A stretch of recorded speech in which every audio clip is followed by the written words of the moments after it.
You can also access the toolbar here for additional features. Use Add a Point of Interest to place a tag and attach notes, documents, or images. These tags will display in your 3D view for future reference. You can place several points of interest and save them as bookmarks for fast access.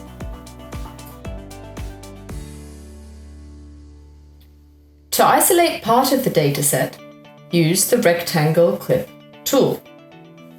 Click and drag to draw a box around the area you want to view. This is helpful when working with large datasets. You can focus only on what you need. You can also download just these rectangle clipped areas when exporting your data. We'll be covering downloading in the next video. To remove the clip, go to the selection panel and click Clear All. The Height Clip tool helps you narrow your view by elevation range. You'll find it just below the Rectangle Clip option.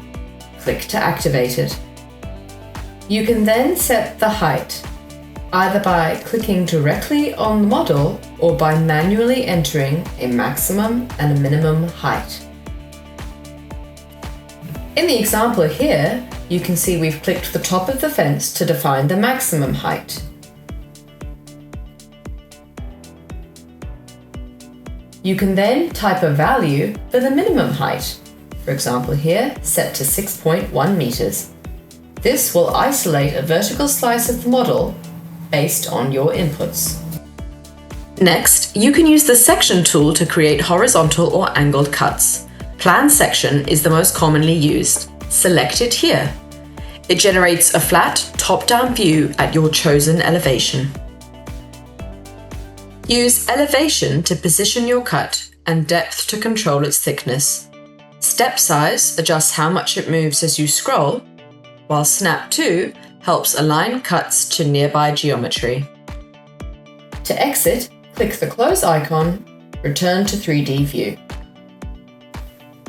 Next is the Measure tool. Click once to place the starting point, then click again to measure the distance to another point.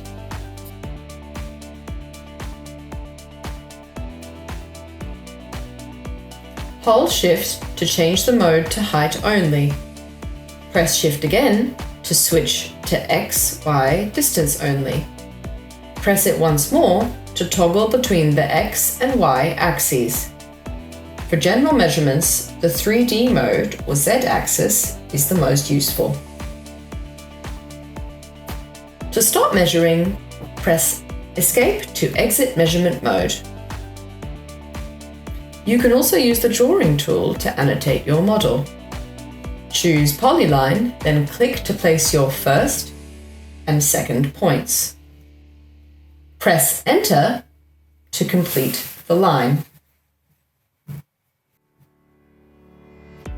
Your drawing will appear in the left-hand Layers panel.